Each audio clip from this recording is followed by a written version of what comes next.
pouring sweat, game hunting, racism, sizeism, and implied sexism on this episode of Watchbots.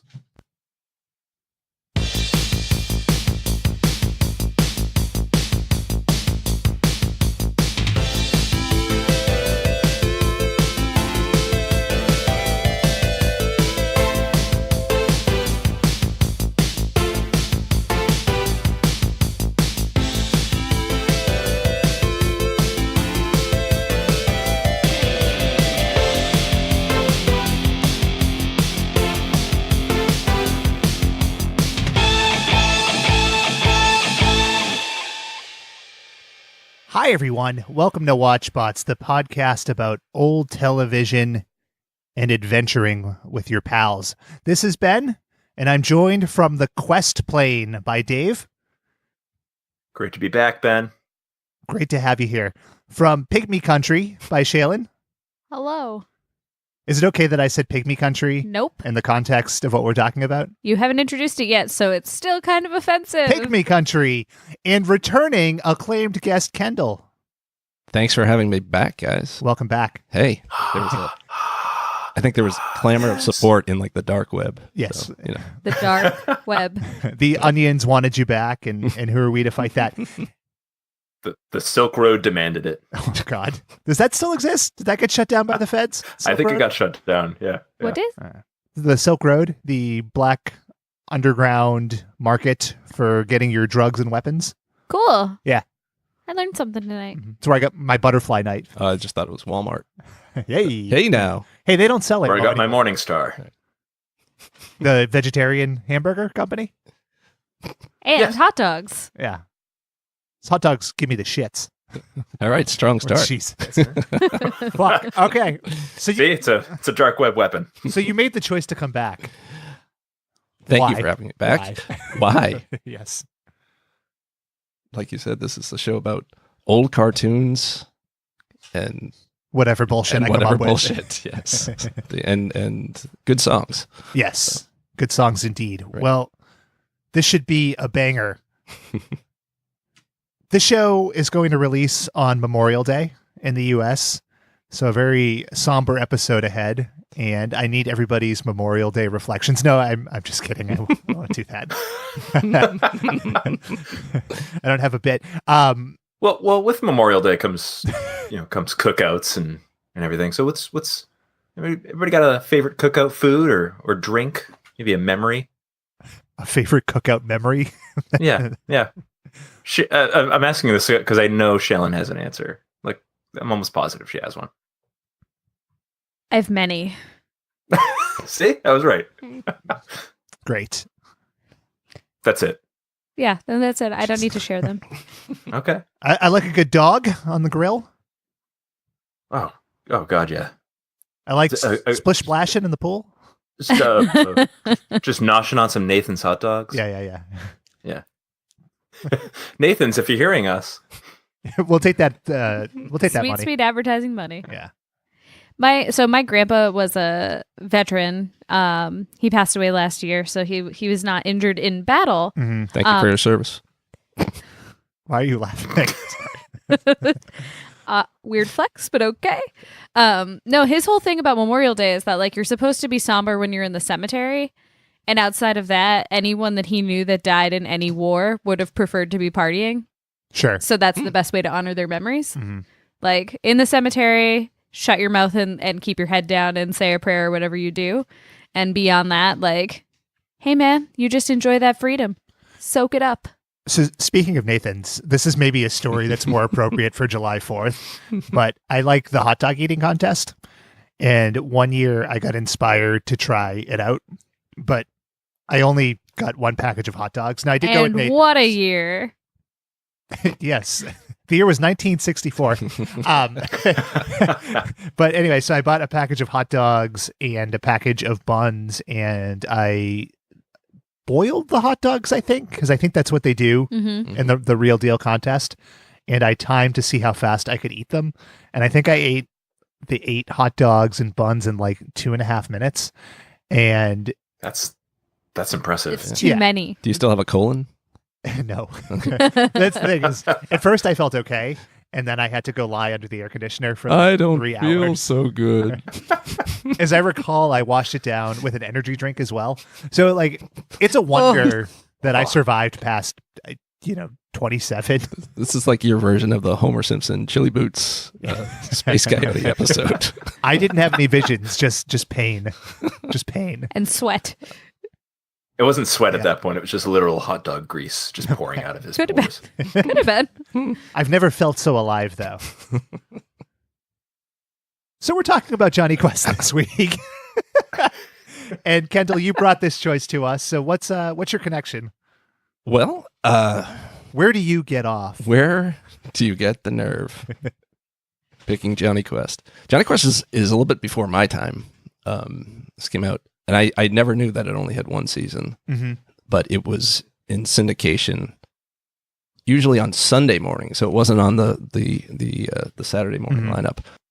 And I just always liked it because it was, unlike so many other cartoons, it was like actually violent, not like in a Looney Tunes kind of way, but Yeah. like where there was, I don't know, death was involved and Mhm. and Of people. death of people. Yes. Yeah. Yeah. So for me, I don't know, it was a way to I don't know, connect with, Release. yeah, it was a release. Yeah, I think that was it. And then it was either before then or after then that Davy and Goliath was on. Sure. So, I don't know, Davy. I mean, That's my kind of release. okay, so it's I don't know. I did not like Davy and Goliath, and I think that's well documented here on Watchbots. Mhm. Dave is not a fan Why? of the claymation. Oh, that's No. right. Dave also doesn't No. like people scamming in on his name. Right. Yeah. I imagine that you like the judgy part of it though. Oh yeah, Oh, yeah, good, totally. I can appreciate that. Sure. Mhm. Yeah. Did Davey have blonde hair? No. No, he was brown. a brunette. Yeah. I had a whole bit about young blonde children, but Save it. c'est Not la vie. applicable. C'est la vie. Yeah. Well, just delete that word, Doc. But nice. It was 3 pages long. Mhm. But getting back to your story, your So I question. was eating the hot dogs. No, yeah. So there I was with hot dog grease. No, I it wasn't on all the time either, and this was it was sometimes hard to find. Yeah. And then they did a reboot in the '90s, and I was in Right. college, and I had no shame. I had no problem watching the Cartoon Network's Sure. new version of it, but I kind of yearned for the original. Are Mhm. people supposed to feel shame for watching cartoons? I think I- we have to take no. a step back and realize what we're doing here. This is not a question we can answer with any kind of objectivity. Yeah, That's fair. I don't know. Okay. Yeah. You're right. Yeah. I meant, I guess, instead of like say going to class, I would stay in and watch the Yeah. new adventures of Jonny Quest. All which- right. Yeah. there was a certain amount of shame there. I Yeah, could see. shame and hot dog grease. I think all 4 of us could kind of share that. Like, I didn't go to class because I was watching cartoons. I didn't have friends in college because I was watching cartoons. I chose cartoons over sex Yes. because I was watching cartoons. Oh, I didn't do that, baby. I was rolling. Gross. You did it at the same Sexy, time. right? Yeah, Dragon both- Ball Z playing in the background. Dragon Ball Z Yeah. was a constant for me. It was Dragon Ball Z, MacGyver. And My Yeah. Little Pony. Oh man, I wish it was Space Coast, Coast to Coast. Hmm. Were the big ones. Aside from the rolling in women. Right.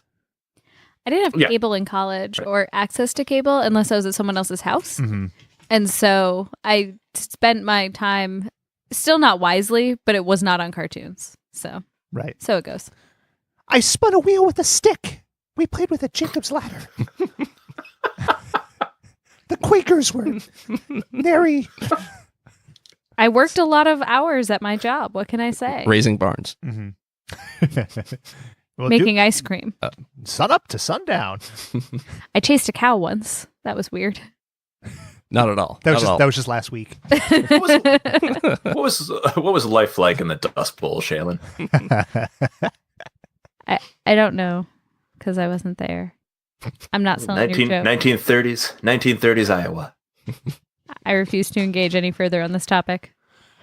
Comedy. All right. So Jonny Quest. Jonny Quest. So the concept of this was designed after a radio show called Jack Armstrong, the All-American Boy. Now, interestingly, the All-American Boy also my moniker for many years. No, that's not true. That's totally true. That's Yeah. how I've Yeah. thought of you. Your great shock of hair, Yeah. towering over so. American flag underwear that I wear constantly. Things like that. Helping old people cross the street. I imagine you with a blue ox named Babe. That's man. how it- That'd be Beautiful. cool. Yeah. That'd be bitching. I'd be into that. And so that idea fell through, but the concept of like a young nubile boy adventurer remained. One of the working titles for this made me laugh. I hope it does the same for you. It was The Saga of Chip Ballou. So instead of Jonny Quest, you could have had Chip Ballou. Yeah, Jonny Quest is That made a poor definitely choice. stronger. Yeah. And How do you spell Baloo? Is it? like in the Jungle Like Book, Balloo. Oh, That's what a weird- 1,000 that's- times better. Yeah. Oh man. Chip I was thinking Ballou. blue cheese. The bare necessities of racism. So, I mean, we'll talk about the specifics, but just the concept of this show is crazy, right? So you have one of the world's top 3 scientists, Benson Quest. Benton. Benton. I think. Benton. Yep. Benton. With a T. Well, we want to hear from you listeners. If you think it's Benson, hashtag Ben is wrong. Benson. And if you think that it's Benton, hashtag Everyone else is right. sure. I thought you were going to go with like Benson Krause. No, again, I was going to say Benton, but then it's not anything. It's just there. But anyway, so it's a young boy who has a secret agent assigned to him, and they pick up an Indian boy and they fly around and have adventures. He's his foster brother. Right. They don't just pick him up. For some reason, they need to give him a family, hmm but no home because they're too busy flying around. Well, they have a Kind of- home. They have a nice home, in fact. But that's not like where he is. Right. That's what I'm saying. Anyway, so Race Bannon, I will call him Rex Banner pretty much constantly, Hmm. which drives me insane to no end because we are perfect, damn it. But I watched too much of The Simpsons. What can I tell you? So Kendall mentioned this. It had its original season in 1964-65. Now, it was a prime time show, which is kind of cool. It's like the precursor to The Simpsons or something like that. Oh, that's cool. Big ratings. Critics liked it, but it was canceled. Could it have been because of the content? Yes. Maybe. No. I would. It's I don't know. 1964. Yeah, I know. I had that thought too. Like, it's really deeply troubling. I mean, we wouldn't know anything about racism in our world, but Mhm. I imagine back then it was still a thing. Yeah, I think. I wasn't there, but could be. Now, so we're talking about something from the original season, which we'll get to. But Jonny Quest has had a really long life, about 55 years. So Hanna-Barbera came back in the 80s and they put together a syndication package called The Funtastic World of Hanna-Barbera. So we had a new version of Jonny Quest in 1987. Now, 2 fun things with this. The Funtastic World of Hanna-Barbera was also a theme park ride in Universal Studios. So you would go and you would sit in like a little chair, essentially, and you'd get rocked around while like Fred Flintstone, and George Jetson like flew around you. So like you were involved with the cartoon. Now, the interesting thing to this is they had a character breakfast involved, and I got to meet Fred Flintstone, and he signed my autograph book, and he dotted the I with a little heart. What was he like? Fantastic. We held hands, as I recall. Like, I think there was like a parade, and I held hands with Fred Flintstone. You know, Yeah. That's why he left the heart there. right? The Yeah. Oh. A clear memory. Call me later, cutie pie. yeah, it's like My favorite picture of my family all together, like pre-divorce, so it was Mhm. like all 5 of us, was from Universal, and they like take the picture of you when you're there, Mhm. and then when you get it back, they tell you, oh, there's a special surprise, and you're with all the Hanna-Barbera cartoons. Yeah, yeah. And so when I went back to Disney when I was in college and like Universal, I was super disappointed to learn that had been completely eliminated from what Universal Studios does, and all of the Hanna-Barbera stuff was gone. Mhm. Just like your connected family unit. Exactly. wow. Yeah. My parents' divorce truly ruined everything, Wow. including Universal. Mhm. Oh, I was just gonna say it sounds like that Hanna-Barbera ride Mhm. with George Jetson and Yeah. did they just for the new Star Wars opening up? It sounds like they just have like Same general It's idea. basically the same general It's idea. George Jetson's still Different involved, park. though. Right. Well, they maybe. Okay. Florida, am I right? Now, the other fun tidbit with this syndicated show, longtime listeners to WatchBots will know that in my youth, I made up a character called Hard Rock. That was my pro wrestler name. As it turns out, Hard Rock came from this 80s version of Jonny Quest. There was a character named Hard Rock. Now, you could argue that I fleshed the character out and made him much better. And I'll I would argue say, that. I would say that's not even Less an racist. argument. I just did it. But there you go. So connections. Hey. And then Jonny Quest came back again in the 90s, which I think is the version most folks will be familiar with, at least people listening to this show generally. But that was the version on Cartoon Network that Toonami. played forever and ever. So Jonny Quest as well, not immune to live action bullshit. There's some fun things attached with this. Richard Donner was attached to this in the early 90s Wow. from like Superman. Yeah, can you even imagine? Man. Wow. Oh, that's fantastic. Like, was there a cast? Like, did they have No, not at that point. a No, planned but cast or anything? I do No, have that's- some fun that's a planned bummer. casts if you want. Oh. So in 2009, the rumor was Zac Efron was going to be Jonny Quest and Race Bannon was going to be played by The Rock, I love it. which I really like. Um, They came together later in the Baywatch remake. which so that worked out well for everyone. Less homoerotic. Yeah, less. Yeah. In Slightly. in 2015, Robert Rodriguez was attached as a potential director, with potential Race Bannons being Idris Elba, Okay. Bradley Cooper, and Will Smith. So that would have been a weird one, Okay. but All right. it's shifted directions again, right? So now, as of 2018, Chris McKay is attached as a director. Now he did like the Lego Batman movie, and he's doing an upcoming Dungeons and Dragons movie. So at least sensibilities wise, that feels a little closer to what I think the show is. Yeah. Sure. Mhm. Because Yeah. I mean, Jonny Quest at its core is like quintessential old timey cartoon, like gorgeous animation, really high production budget, except maybe for hand and feet sizes. And just, that real sense of adventure. That's before we dig into some of the more questionable aspects, shall we say, but it feels right. Yeah. Mhm. Yeah. Mhm. All right. All right. All right. So what were we all doing in 1964? I was negative 20 years old. Wow. I was negative 10, but I was thinking about, feeling some context. Ah, well, what a segue. Because I was thinking that we should feel some context as well. I too would like to feel context. Do you want to sing an intro, Dave? You don't have to. No pressure. We can lay in some underground music here. Yeah, All right, I got all nothing right, right now. on the spot. But this is wanna context you up. Yeah. Yeah. It's all about the he said, she said context. You better quit contexting my shit, or you'll be leaving with some context. Just off the top of my dome. Yeah. No, I like when Ben does your falsetto. Yeah. It's hard to not go into it, and I don't know what that means. because it's beautiful. Yeah. Hmm. Mhm. Kids love it, I think. Kids are polite anyway. So, contextual feeling.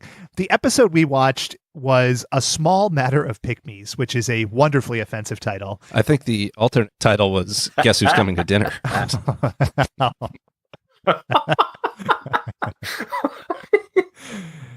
Well, good night, everybody. Until next week, tip your waiter. No, I don't think you guys don't get Well, we've either topped out or hit rock bottom. There's I'm not only sure which one way to direction. find out, and that is to push on, like Haji and the Yes. gang. So this aired on December 11th, 1964. So weekly box office data, you might be surprised, doesn't exist going back that far. But I did grab the top movies of the year. So we had far and away, the top grossing movie was My Fair Lady. Love that movie. Truly. Yeah. Number 2 was Goldfinger. which I'm sure treated women Ooh. about as well as they were treated in Jonny Quest. I Very- would very argue well. slightly better Okay. in that they exist. Mm-hmm. And number 3, like really far down the ladder, surprisingly so, is Mary Poppins. What was That Julie Andrews Yeah. stuck up bitch. Take that back. Shut your mouth. You will respect her. Yeah. Wasn't it weird when she went like topless in a movie like 25 years after that? Right. Yeah. I don't remember the movie. Victor Victoria. Yeah. Was it? Think so. Yeah. Victor All right. Victoria. Well, we'll be fact checking that one. Yeah. Wasn't there a new Mary Poppins movie? With John There Krasinski's was. wife that I don't Emily like. Blunt. You take that back. Emily Blunt. I don't She's care for her. She's our personally. generation's. Mary Thank Poppins, you. apparently. Yeah. She was good in Edge of Tomorrow. Was she? Also good in A Quiet Place. Didn't I see didn't that see one. it. I've heard great things. Was that was John Krasinski in that? Yeah, they Yeah. like wrote it and directed it and edited it and starred in it together. A fucking power move that is. I appreciate the fuck out of that. So the character he played had this huge bushy beard, and like halfway through the movie I realized like, oh, he's wearing the beard because otherwise you're just seeing the Jim Halpert face. Like, like just picture him looking at the camera. Yeah, that's the reason I couldn't It watch would've- like that Jack would've cut the Ryan tension. series that came out because it's like that's Jim, you know? Jim with muscles. Yeah. And Muscle Jim. people wanted him to be Captain America, and that would have destroyed the Yes, I MCU. remember that. Oh. That would have been bad. Yeah. Oh no. It's like, what's next? Steve Carell is Iron Man? What are we doing, people, huh? Steve Carell as Bruce Banner would have been funny. Mm-hmm. That would have worked. No, it wouldn't have. Or Captain Marvel. Rainn Wilson is Thor. Yeah. Phyllis as Phyllis. the voice of Tony Stark's AI Friday. Jarvis Yeah. Friday? Yeah. What are we talking about? So toys. I pulled a couple of 1964 toys because I assumed that there would be some insanity here, and there was. So I'll call out 2. Number 1 was Bop a Bear, and this was a cardboard cutout of a bear that came with a toy shotgun, and you would shoot it. You would therefore bop the bear. What? Huh. Yeah. Wow. Did it have like a bullseye on it? I or think something? so. Was it BB's? Yeah. I don't know. It didn't get into that detail. You say shotgun and it evokes a certain thing. and a Yeah, BB there were gun seems squibs slightly though. less Like it was dangerous. gruesome. It was gruesome. Okay. Anyway. Surgical with that. And the shit. other one I found was not the Scooby Doo doll, the Scuba Doo doll. That's really awkward to say. Scuba Doo. Let me read you the description. See how y'all like it. She's the singing swinger doll. Just pull her chatty ring, and she says far out things like, "Play it cool. Don't be a square." So that's because of Frank Sinatra, Scooby-Doo. Strangers in the Night, which Scooby Doo later was named for. Mhm. I thought it was a Reefer Madness thing. No, I think it was like jazz age. Did you stuff. make this toy up, Ben? Why would I do No. that? Okay. Because I would think, like, because you could have gone with like the Red Rider Panther gun. No, I went for things that were funny. I will joke around about a lot of things in this show, but I will not have the integrity of this important key segment questioned. It's real and it's Yeah. spectacular. 1964 toys are precious and should not be messed with. Yeah. Quite. Yeah. Anyway, that Papa Bear sounds fun. So the show. Let's open as we always do with the song. Now, it's a little long, so I will think of an arbitrary cut point, but let's kick into it.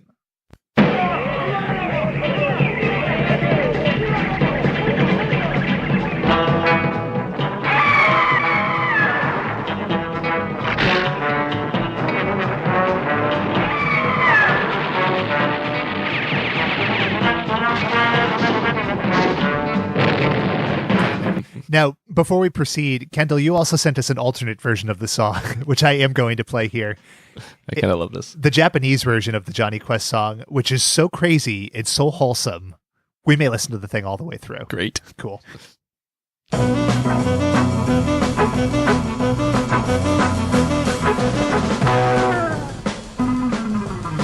太陽は燃えるジャングルは叫ぶ謎に輝く宇宙の星へ冒険を求め地の果てへ神秘の世界宇宙の果てへ勇気を出して進め JQ JQ JQ JQ Fantastic. Oh, that is amazing. That should be our new. That's the new WatchBots theme We'll song. commission that. Yeah. I wonder Yeah. if the Japanese version of the show was any different outside of like obviously the music and the dialogue being dubbed over. I wonder if they kept the recurring villain, Dr. Zin, which might be a little... maybe not. Maybe yeah. not. Maybe not. That's a fair point. So let's talk about this intro. The intro is 90 seconds long, and it is action-packed from start to finish. Like, there's guns firing, there's spiders walking around, there's snakes. It's crazy. There's bombs. It's like lasers destroying old ships. Swinging Oh, it's ropes. weird. Yes. I loved it. A lot of Lots of swinging on swinging ropes. A ropes. lot of jungles, desert settings, very exotic. And what's interesting about this theme song is that they don't tell you what you're going to watch or who the characters are. It's just presumed that like the visual is enough to tell you. Like there's no Hold on. words to the whoa, Jonny whoa, Quest. whoa. They tell you exactly who the characters are. With the... But not with the song. Not with the song, but with the letters. Yeah, with like letters. Where I was they're- talking about the song. where Okay. they... Oh, you But what do talking you, about the what do you lyrics? go, Shayla? Or the, who was going to be a lack listening of? to the song without watching the show? I'm just saying they didn't incorporate them together. It's like a music piece that's separate from the visuals. Okay, I see. And there's no I see. voiceover like in other cartoons.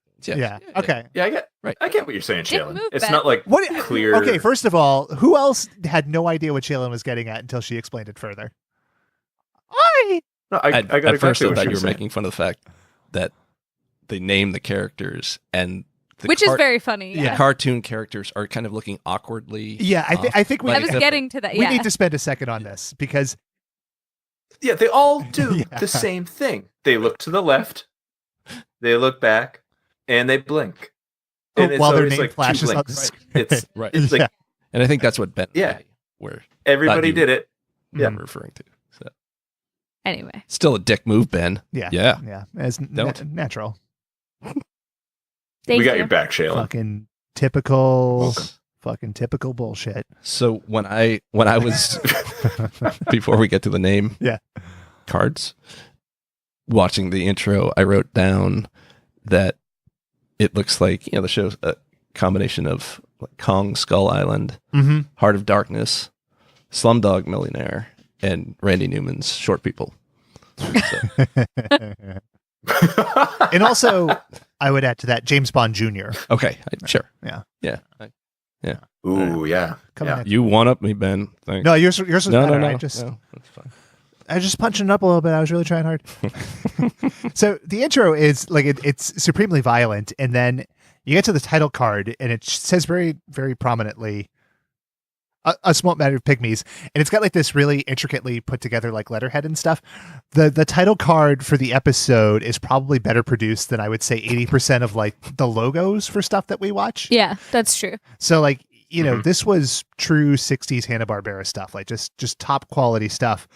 Hannah and Barbera were both very directly connected with this episode too. Like they were still producing and directing Okay. at the time. Cool. So Jonny Quest looks like he's like 50 and a smoker. Is Yep. that fair to say? he's a shrunken man, like to boy size. Yeah. Yeah, Okay. Yeah. Yeah, I could see that. it's like scaled. So when I Yeah. first watched this, I was like 7, 8, 9, Mm-hmm. and I was a towhead blonde at that point, and I think I always wanted to be Jonny Quest. So I always wanted to be Jonny So- Quest. Did you have a black turtle? I had many black turtlenecks, but White Um, waiter shoes. but I too. probably didn't look like a 50-year-old smoker. So, Well, as far as you know, no, maybe now I do. But we want to hear what you think, listeners. If you think that Kendall as a young boy looked like a smoker, hashtag young boy emphysema. And if you think that Kendall looked good, hashtag nubile Kendall. We cut in and we get animal noises immediately, right? So you see a bird and you have a monkey that sounds like a squeaker toy and you have a Black Panther. And, I have a thing to say about this. okay. So This is a fun fact I'm going to share with you guys. So in the early, I want to say like the mid to late 40s, an engineer went to several jungles and did recordings. And so you'll hear the same exact recording starting with Tarzan. Okay. And that's what the original recordings were for. No studios did further jungle recordings because it was kind of expensive. Sure. And like people automatically associated those specific noises because they were not world travelers with jungle. So you get like a kookaburra. Yeah. So you get like, there's like 4 or 5 recordings that existed for any noises. And that was the case up until Lucasfilm existed and they did recordings for Indiana Jones. I thought that Jane Goodall was the pioneer there. Not for audio recordings. Oh, okay. So the opening sequence, I was like, this sounds like Tarzan. And then I went, oh, because it is Tarzan, because it's the same thing again. Like for 40 years, Hollywood just completely phoned it in. Mm-hmm. So That's why whenever I see a jungle in a movie, those noises come in my head. It's ingrained in me. This all makes sense. yeah, it's like listening to the same song, but it's just animals making noises. Mm-hmm. Whenever I hear jungle noises, I think of young boys in black turtlenecks. It's just me. It makes sense. I didn't know where you're going to go with that one. But Didn't you? That's pretty obvious. I should have guessed. It's like the same thing when people fall in movies, the Wilhelm scream. Like Yeah. everybody, why does everybody sound the same when they fall off a cliff or a roof or something? All makes sense now. It's the natural reaction. Like when you die, you shit your pants. When you fall off a big cliff, you go, ah. And then And if you go to the jungle, you hear the same bird. and then you shit your pants. Correct. As you think of a young boy in a black turtleneck. Maybe. And that's a herald. That's what happens to The me. aristocrat. The aristocrats. So we see a Black Panther, and this Black Panther is walking slowly for about 45 minutes. And then we cut to another scene in the jungle. And this is where we meet the Pygmies. And I'm not going to put a disclaimer on because we're talking about the material as it's presented. Gonna dive right in. But these guys, holy fuck, they're really grotesque. They have huge heads, little tiny bodies. They wear loincloths, and they're led by a man who looks a lot like Mr. T. And But with like messed up teeth, like chipped teeth. I don't know. Yeah. Oh, it's They're so like gross. pointy. yeah, Yeah. go to the dentist, fella. Yeah. Come on. Get your fucking mind right. Don't look so savage. Here's some of their language. Kukari, uksanumta, bundulampahan. I hope you enjoy that because you get a lot of that. Sometimes angrier, most of the times angrier, but just indistinguishable dialogue. Now, they're tying a man to a post and painting him. And I was reminded of a movie I never saw, which was Mel Gibson's Apocalypto. Did that have a lot of the same themes, I think? White man savior. Yeah. Yeah. Yep. Yeah. Makes sense. Yeah. Jungle, weird language. Yeah, I was thinking the opening scene of Raiders of the Lost Ark where it's like, you could warn them if only you spoke Covitos. So maybe this is like the lost language now. It could be. Okay. My favorite Mel Gibson movie moment is when Jesus makes a table. I think he invented tables. Because he was a invented carpenter. tables. Yeah, he Yeah. Is that with invented the man without a face? Yes. Okay. I was going to say Forever Young, but I like that better. Oh, boy. Mel Sorry, Gibson. but Speaking didn't of mean to problematic.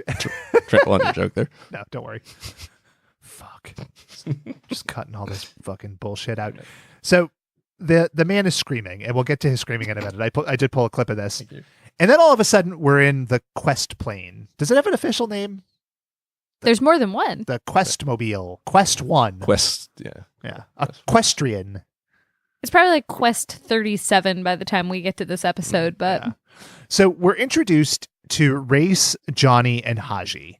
And they're in the cockpit of this plane, and it looks like they're in very tight quarters, like exceptionally tight quarters. And Haji appears to have a mustache. Did you all notice that? I think it's bad animation, but I maybe. think so. Maybe it's a hair lip. It's very distracting because he's 11. Yeah. Yeah. And they're flying over what we find out is Brazil for a reason that is not disclosed until much later.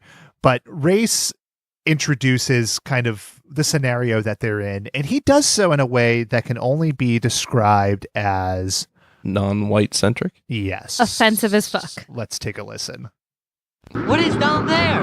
No one really knows. No one's ever gone in before. Why? Well, there's a story the jungle is inhabited by tribes of hostile Indians who worship the airplane. The airplane? Yep. And they've never seen a white man. I'll bet they're rough. Right, Bandit. Rough as they come. This introduces a couple of interesting things.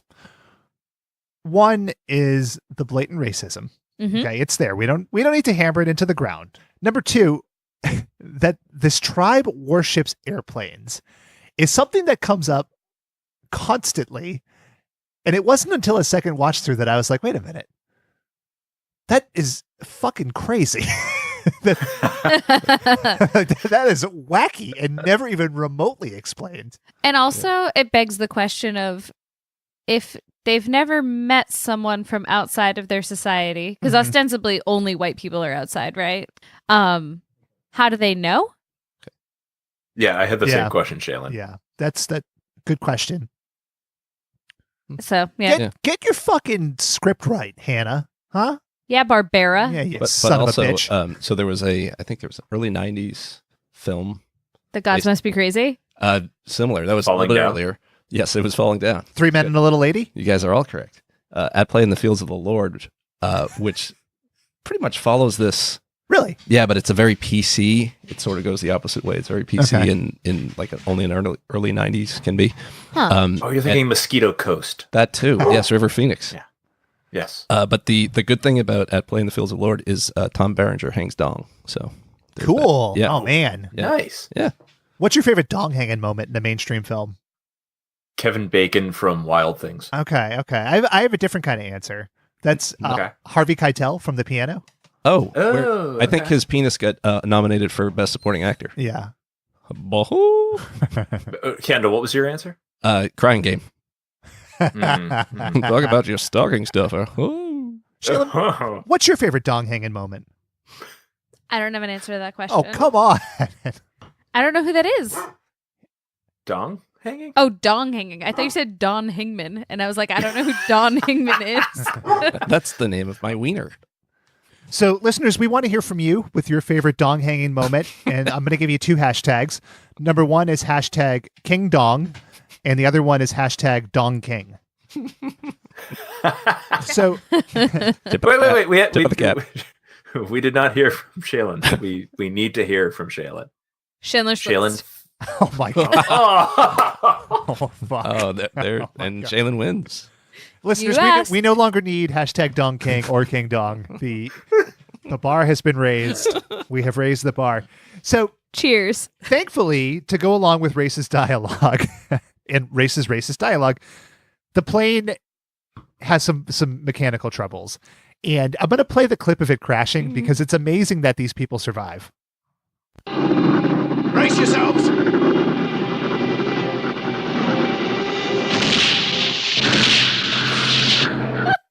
Just like it slams into a tree. It is bananas. Race Bannon is the best pilot in the history of the world. He somehow Yeah. defies gravity to keep everyone alive. hmm Just makes it a rear ending. And it's good that they panic too, which is Yeah. totally Well, natural. So I meant to make this point a few minutes ago, and then we got sidetracked into talking about Dong.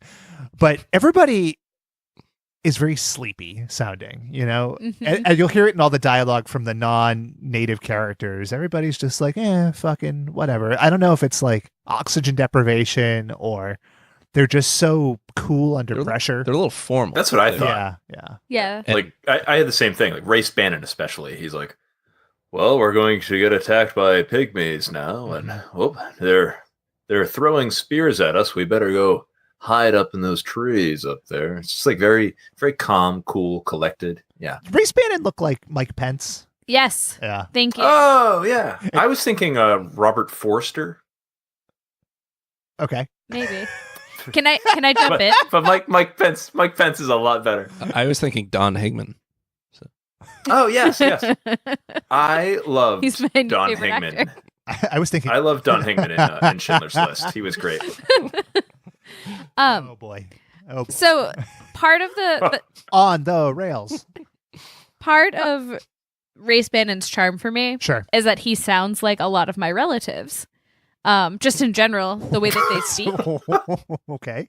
And so like because I do this for every single show we watch, like I look up the voice actors. We're in Massachusetts. We're based here. And go figure, Race Bannon born in Malden, Massachusetts. Are you related to Race Bannon? No, but it makes sense that he would have like a similar like kind of intonation and speech pattern of like accent of people that I am familiar with, I guess. Did your relatives also wear like bright red shirts?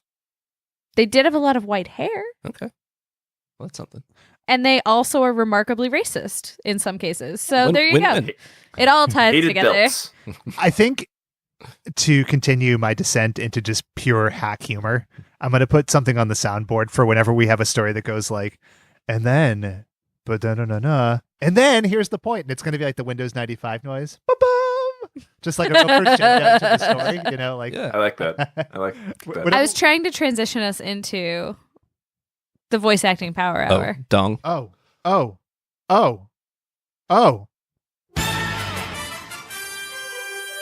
Yeah, welcome to another kick-ass edition of Voice Acting Power Hour. Did you know that these people said some words that also showed up elsewhere for money? Pat Fraley, Dave Berger, and Brad Garrett, they were all present and doing voices. That is the intro for this segment. Voice Acting Power Hour. Oh yeah, oh yeah. So we're fully ready for the segment now. So anyway, Shaylin was not at all ready for the segment. I clicked away and I'm not sure why I did that. So anyway, I have my screen open. I was totally ready. You set it up. You had a 4.5 minute song. It's not 4.5 minutes. Anyway, William D. Hamilton. you could play the other song, writer. I've got them all right here. the other voice actor song. Yes, I do record multiple versions. That's right. Pat Fraley, Brad Garrett, and Dave Berger. Voice Acting Power Hour. That's kind of my favorite. Please tell me you're ready now. Mike Road. Jesus. Ba-boom. What the Yeah. fuck? So anyway, this is a guy. What's fun about like older cartoons is that you don't have it's not Pat Fraley in every single show. Sure. It's so you get like people who are actors. Right. A future alums of Animal House. Exactly. Oh, yeah. Yeah. Yeah. So we have Mike Road, who he actually got a start at Malden High School, which is a weird thing because that's like not too far from here. Yeah, Malden Mallrats. Woohoo! Go Malden. Go Cougs. Is that what it? The Wildcats. Okay. Malden is the Buccaneers. Bulldog. the Apaches. The Raiders. The All I know the is Pygmies. The R.I.P. He didn't make it. So Jonny Quest is voiced by Tim Matheson, who started acting apparently when he was like, I don't know, like 9 months old. Yeah. He's still acting. And he shows up in Law and Order. Law and Order, CSI, all the big ones. the Brady Yes. Bunch movie. Fletch. Well, that was a little while ago. He was in My Three Sons, which was fun, and I Love Lucy. Like this guy, he's prolific and everywhere, but you never think of him as like, oh, that's Jonny Quest. Mhm. Oh, he was in the Jumanji movie with The Rock. He was what? the The Rock. father of the pilot. Yes, he was. That's Oh, yeah, he was. And he's Brick Breland in Heart of Dixie, if any of you are familiar with that. Did he hang dong in Heart of Dixie? Who didn't hang It was dong? All No, of I'm them. sorry. That was Hard on Dixie. Hard on Dixie. It was the spin-off. Jesus. And then Da-da! I can be hacky too, man. Oh, boy. Haji, who is Danny Bravo, which is just a really great name. He did acting for like 6 years and then retired immediately because obviously no. his parents forced him into that. Why is it obvious? Oh, that He was underage and then retired I thought immediately. you meant like that forced him out of. Oh no, into. Mhm. And then Don Messick. Like so What? he's in every Hanna-Barbera cartoon. Like Uh-huh. he's Fred Flintstone and everything. So it was fun to also read about the first couple of episodes. John Stevenson was him. Who? So it's another actor came in. The John initially. Stevenson? he sounded exactly like Mike Road, like exactly, and they fired him. Someone who Great. comes in with the pipes of a Stevenson or a Road. Yeah. I mean, it's a, I don't know. Interchangeable, as it turns out. I just really love the idea that someone has a job, they sign a contract, they record an episode, and then Hannah or Barbera is like, "Oh, dude, you sound just like that guy. Get out. We're getting messy in here." Hanna-Barbera having Stevenson and Road in the same room, like that's a Cadillac problem. Yeah. All right, like they're overflowing riches. Yeah, for sure. It's like when they moved Terrence Howard off of Iron Man and they brought in Don Cheadle. You know, like what are you going to do? You know, Embrace Cheadle as the right choice. and then like when they got And then Terrence Howard did Rwanda 2, yes, Hotel Rwanda 2. Did he? Rwanda tour. I'm going to shoehorn in my joke here. Okay. They interviewed Terrence Howard and he said, "I got Stevenson." We're moving on. We're Thanks, guys, for letting me have that. I'm ready. We're moving off of voice acting. Sorry, Ben. No, it's okay. Sorry, Shaylin. Ugh. Not So, sorry, Dave. The animation quality of this is all really good. And there's a lot of moments that I'll call out, but I like during the plane crash in particular, the cockpit dashboard. It's like, it's very like well detailed and like Race is frantically like flipping a switch. I just thought it was nice. So anyway, they crash. They're fine. This motherfucker who's tied to a post is still not dead. But he is screaming. Yes, he is screaming, and I think I have it in a second here. Race is wandering around with an honest-to-God gun, and the Black Panther finally approaches. And no, I'm not talking about T'Challa, okay? But let's listen to how Race responds here.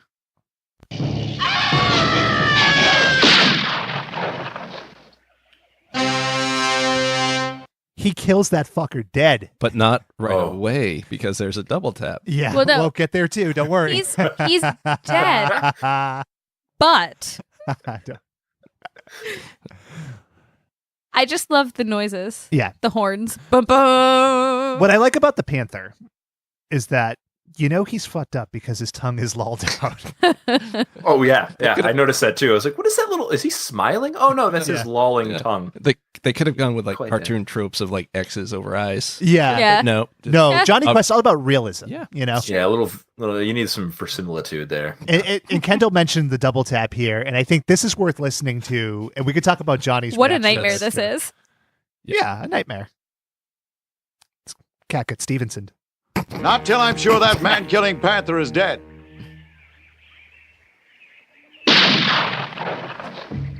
So during this part, they show Johnny's face, and he's just cringing. He cringes and turns his head away. Oh boy! It's the most human reaction of any cartoon ever. Yeah, A true vessel for the audience. I remember seeing this episode when I was about 8, Mhm. and I don't remember that part, and I don't know if I would have chosen. I mean, which makes me sound kind of horrible. Like I Sure. could deal with fake cartoon violence on animals, but I'm cool with the inherent racism of the whole thing. Yeah. It's just like, Is it that you're cool with it or that you have No, I'm cool dealt with with it? Okay. no, All right. I was going to give you an out there, I'm but very that's fine. okay. you're down with what they're saying. I get it. Yeah. So Johnny. Irony. So Johnny thinks that the Pygmy, who's very clearly a man, is a kid, and Race makes some more quips that we'll skip over here. No, Say it. he's as tall as he'll ever be. Oh, all right. Hey, I don't think he is a kid. He is very small. He's as tall as he'll ever be. He's a pygmy. I loved, or I didn't love, but like I thought the like Race shooting the cat twice was Right. just like I was like, what the fuck is happening? But what got me was the guy screaming like, over the pole, like, oh my god! It's just like I just wanted it to play over and over and over again, just like this It's a new shrill. That's very good. Yeah, I think that's the noise I would make if a panther were coming after me. Yeah. Yeah. Yeah. And that's my voice acting power hour. What happens if a cougar went after you, David? Just straighten up my tie and approach it head on. All right. Just skinny piano tie. Like Mugatu. So You can edit that out. no, we edit nothing. So the the Pygmies come back and they start throwing spears. And Johnny, Which and the are crew, well deserved. Sure. They don't really react to it, which is pretty funny. Like I pulled a clip. I'm not going to play it because I don't know that it plays well. 2, the next scene, and it's Dr. Quest speaking with who I assume is the president of Brazil. Is that fair to say? Somebody who's very intimately involved in the infrastructure. Someone important in Brazil, I'll give you, yeah. Let's play a clip of this, and we can dissect this because there are some troubling things here. Let's check that map. We've got trouble if they're down in Pygmy country. See, they are very dangerous. Now, he says Pygmy country, and visually this is punctuated with him pointing at the map of Brazil. That is very bad. That is bad. Accurate. No, Jonny Quest. It's almost like maybe the petroleum company put this episode out as like propaganda to go in and Panama Canal. yeah, like mine the Sure. thing. Maybe I'm wrong here. Yeah. I mean, But like demonize the people there and then like burn down the forest. No? I mean, there's no doubt that all of the people who are not the white people are demonized in this I don't know what you're talking about. pretty severely I think and unjustly. I think, Kendall, you're onto something because this reminds me of a similar piece of pop culture, and that would be the movie Congo, where they go... Brilliant movie. Yeah. So maybe like the Fourth Ghostbuster. Pygmies were friends with the Grey Gorillas. Tim Curry was putting on a bizarre South African accent like Benton Quest. The connections are there. They are always there. So, are Benton Quest and Race Bannon a couple? No. You can ship them together if you wish. I feel like they're raising 2 boys together. Mm-hmm. They spend all their time together in a big fancy house. They appear to pool resources like financials. Maybe this show is way more I think progressive than we thought. there's one aspect of the show that's extremely progressive, and that is the dudes who are in love. If it's hanging dong. If it's hanging dong. If it's a marriage of convenience, right?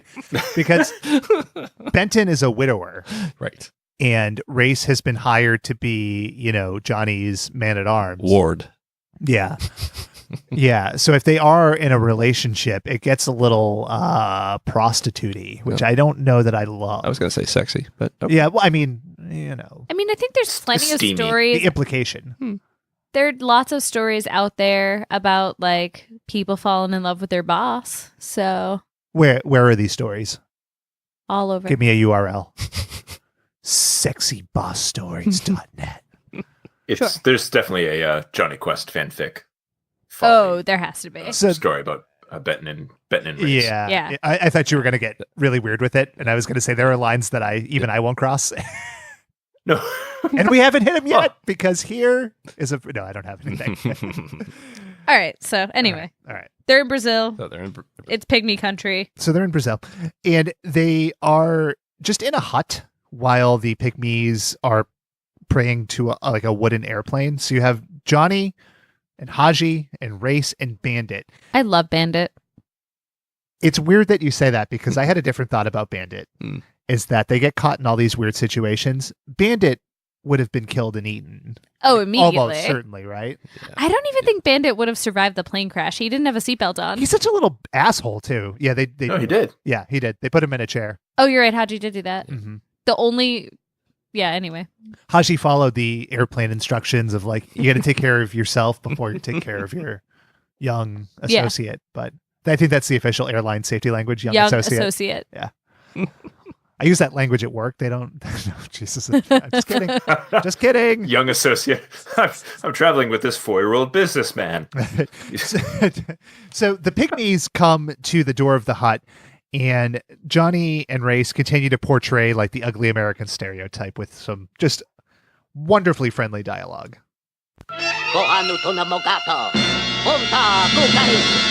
Sounds like he's pronouncing a sentence on us. I'll beat it. Yeah, don't make so much noise. We're tired and trying to get some sleep.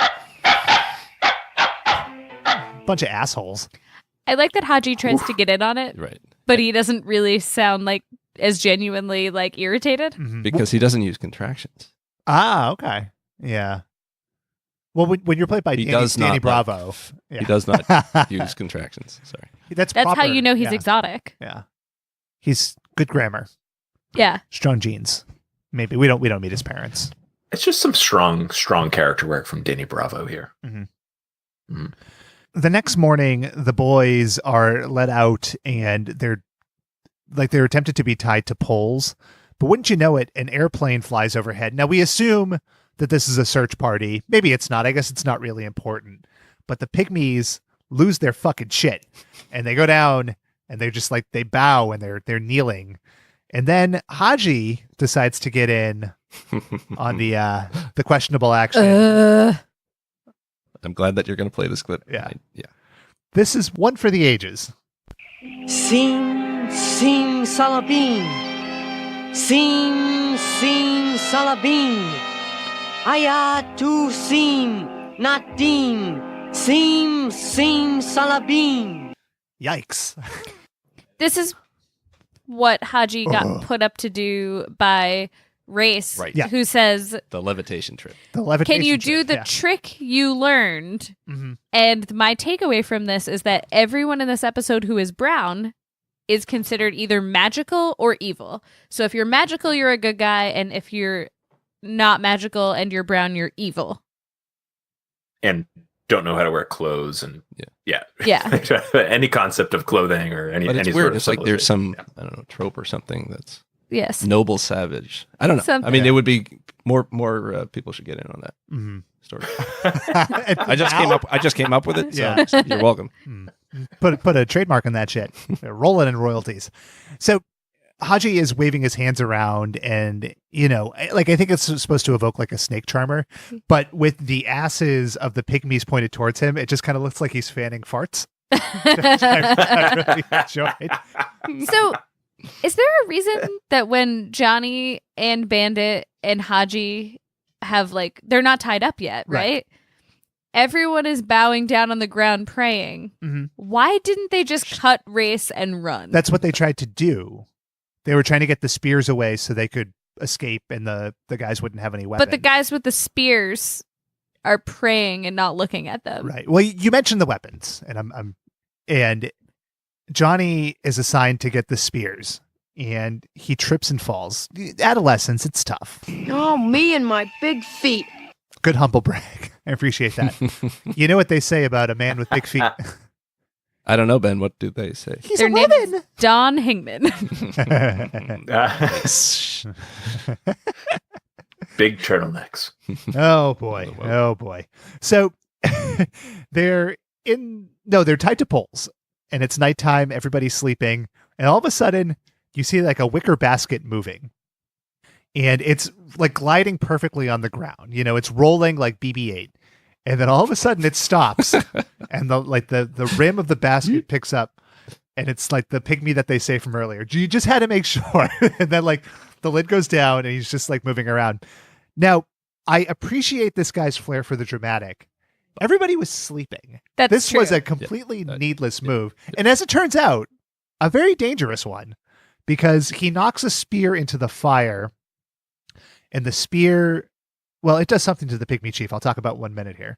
But he cuts the boys loose, they go to escape, and then we get a little of this. Hurry! That burning spear is gonna give one of those pygmies a hot foot. Now, Kendall, A hot foot. if you had told me that we would be dealing with a Pygmy hot foot in this episode, I don't know that I would have believed you. Well, this is one of those tropes, kind of like the ones that Shaylin loves, the quicksand cartoon tropes, where in, I don't know, that era and before, there were a lot of hot feet going on. It was the thing to do. It was the... I wonder if it you're really a little was. rakish. Yeah. It's a prank, Ben. Like a hot foot. You wouldn't know seems- about that. I know pranks, baby. All right. Big time pranker. It's like a- putting someone's hand in a warm bowl of water while they sleep. Mhm. You get the Pygmy hot foot. Oh, Yeah. I usually do that to myself, though. Get Trying things to figure going. out the I logistics get it. there. I thought the Pygmy hot foot was when you sat on your hand for a few minutes and then you lit a match in your foot. No? Is that not it? I thought it was a dance, like a foxtrot or a Watusi. The rumba. Yeah. Well, listeners, we want to hear from you on what a Pygmy hot foot is. Hashtag Pygmy hot foot alternate dimension meaning. Yes. Yes. So they're running through the woods. And Kendall, you mentioned the running earlier, and this is where it really struck me because they're running through this field of tall grass, but it's like they're not really moving at all. It's like a weird dance. Yeah, it's beautiful. Alluring. Oh, yeah. But clearly this is where they save some money. They reuse some stuff. Yep. I think there was an old newsroom fader in there. I recognize. Good callback. They look like and also go ahead, Kendall. Go ahead. I'm sorry. Just that, like, you have Race Bannon, who I don't know. I kind of think he's like one step away from, Taken, Liam Neeson, or Jason Bourne, or The Equalizer. Denzel, and sure. You know what I mean. Ex special ops. So he knows about stuff, and he wears like in the jungle camouflage for bright red shirt because not just any bright red shirt. It's one of those shirts that like it buttons like on the shoulder, like he's the Rocketeer. It was the mod 60. Yeah, that's true. It's a super fashionable, but not necessarily the most practical. Well, I guess to be fair too, like they just thought they were flying a letter over Brazil. So I mean, Spoiler. Maybe they weren't planning on it. Well, yeah, he didn't anticipate crashing the plane. Yeah, like a fucking idiot.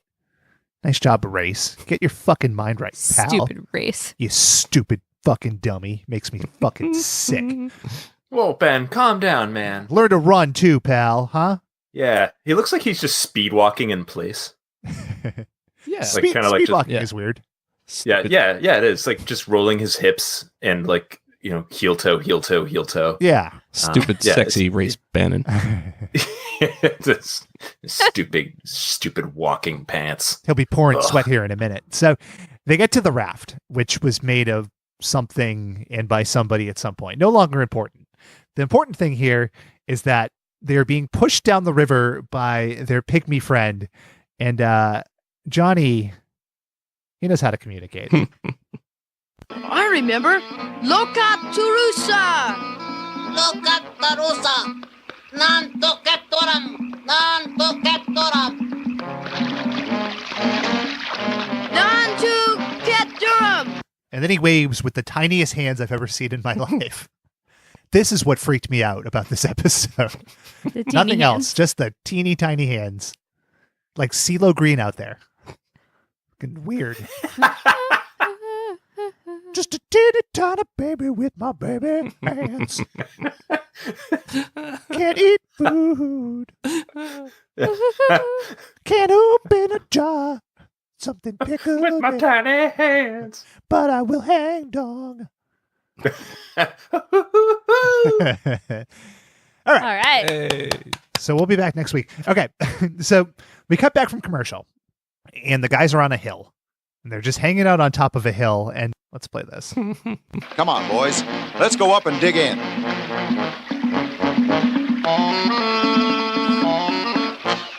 And dig in they do with no food or provisions or shade. They're just on top of a hill with, as we find out, a limitless supply of rocks and logs.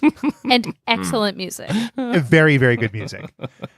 Kendall, you made an allusion to this earlier, and here we get the award for, boy, the most problematic statement of the week.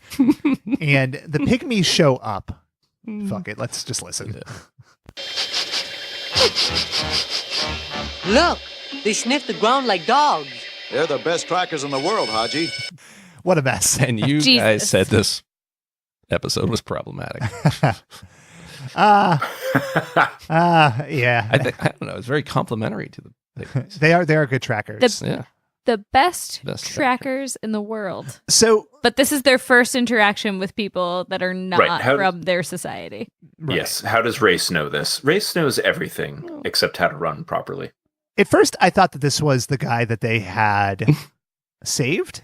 Like they were making him do this menial labor. And then I realized, no, they must have just immediately killed that guy, right? Well, they all look so different from each other. Yeah, so it's easy to tell. Well, that's the thing. Maybe he got his passport and left Pygmy country. Like just left. Yeah, he went through customs. Yeah, Nothing to exactly. declare.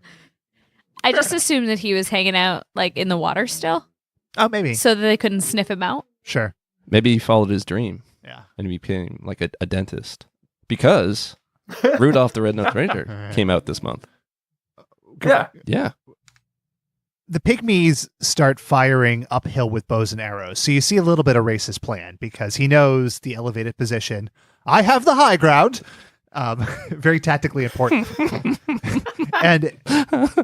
But then the plan unravels because he knows they're not likely to get hit by bows and arrows, even though there are bows and arrows sticking into everything around them.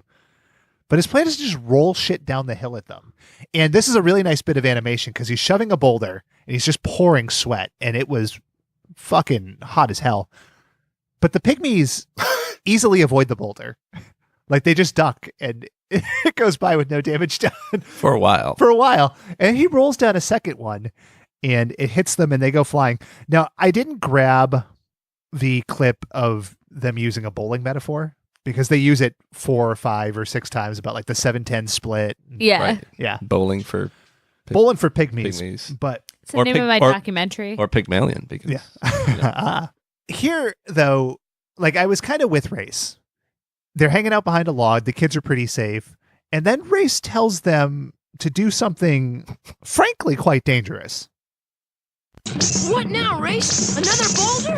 No, a log. Come on, boys. Push. Kids, push your protective log down the hill. And so they do. And so they do. And it hits a couple of the Pygmies, and Jonny reacts very happily, which I will play here. That should keep him quiet for a bit. Now, this is worth noting because they all say variations of this, like, that should keep them quiet. It never does. Nope. For even like a half second. Like, the arrows just are flying all around them. They're landing so close. None of them care at all. You can't keep Where are the Pygmy Pygmies? Downhill. Yeah, the Pygmies are downhill. Where are the Pygmies getting the arrows? Like, they don't have quivers. Like, they're just, like, pulling these arrows out of nowhere. They're kind of Just, like Hawkeye in that they never run out of ammunition, but they're unlike Hawkeye and more like a stormtrooper in that they never make contact with their target.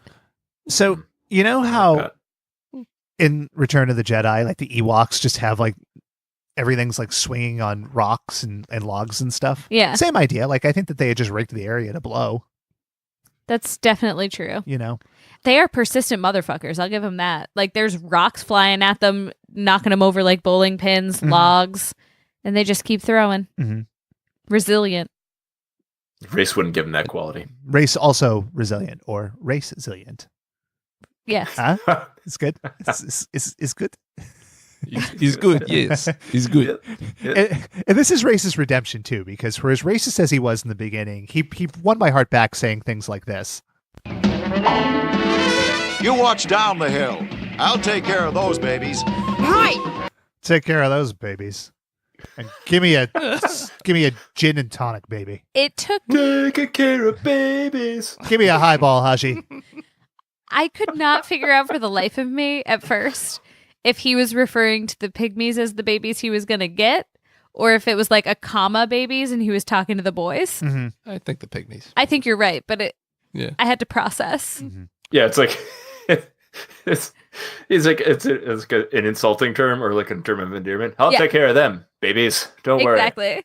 She's gonna be somebody's baby. Taking care of babies, killing Pygmies all the time. It's like Madonna's I'm gonna keep my Pygmy. It's gonna be fun when we all go to hell together. Indeed. All my friends will be there, including the Pygmies. And it'll be warm, like in Pygmy country. So Race takes off his belt. Very humid climate. Yeah. So Race takes off his belt. And then grunts. He does. Yep. Let's listen together. You keep throwing the rocks. I'll take care of them in a second. And he whips his belt out and then he just starts like whacking it. It's fucking crazy. That's a lie. But what he really does is this was the go ahead. This is the best part for me. He's off screen. Yep. You hold him off. I'll take care of him. And he's like away, and then the camera just cuts to him, and he's just pulling off his belt. And I was like, what's he gonna do? Like, is he gonna take a thrash shit? him? It just reminded me of Jurassic Park. Like, yeah, you gotta go. Or maybe it could have been like a Hulk Hogan thing. You know, like he comes to the ring when he rips off that shirt. You know, he's ready to kick some ass. Yeah, he's taking off the weight belt. Yeah. Yeah. Nice. Yeah. Right. But then it cuts off of him after he takes his belt off, and the viewer is left horrified. It cuts back. He has made a slingshot. So there's like a Y-shaped tree, and he's put his belt in between. Now, I wear a belt. I don't think I could replicate what he was able to do here. You're selling yourself short, Ben. Am I selling my belt short? Perhaps? Maybe you're selling your belt. Yeah. I think your belt is just not made of the same elastic material that Race's is. Yeah. I so badly wanted to simulate this, and I assumed I would have been arrested somehow. You know, cop drives by, man without a belt, just pulling a tree back with his belt with a rock. That has the only Y-shaped tree you could find. Yeah. You had to hire a couple of the high school grounds kids Yeah. as well. Pants around my ankles. Right. Just bad look. Yeah. It's a bad look. But taking an angry shit. Race is an amazingly good shot. He's shooting motherfuckers off rocks. Because he says, I'm ready. And then Johnny says, let it fly. He does. And let it fly he does. Directly at this gentleman in a tree.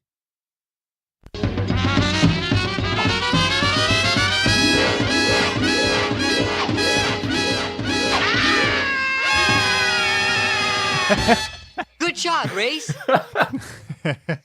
Now, I love it. It may seem so like good. we've talked about this battle scene for a long time, and that is because it is fucking interminable. It takes up, honest to God, like 45% of the episode. It's bananas. Yeah. And it also has something that we see in a lot of cartoons, but it's especially prevalent here. Like somebody like calls out a problem, and then that problem immediately happens. You know, Race is the master of this. Yep. Don't start cheering too soon. One good rush from both sides at once, and we're in trouble. And here they come. I hope our plane doesn't crash. We're going down. I hope my belt doesn't come off. He would never say that. Race would never say that. I hope Now my the pants are spears not chafing me. limitless. You know what they call these quips by Race? Race-isms. I knew I could work it in somewhere. It took 3.5 hours into the show, but I did it. Golf clap. We workshopped it off air, and you smoothly integrated it in. I love it. So yeah, we've not hit an apex yet, which is incredible. Like we've had this kidnapping and a panther murder and a battle. And the thing is, I don't mean to stop you there, Yeah. but because the battle keeps, you're right, it's interminable. Yeah. And even when they do like hit these pygmies with boulders and logs, and you actually see them just get like, they're probably dead. You would assume so, yeah. Right.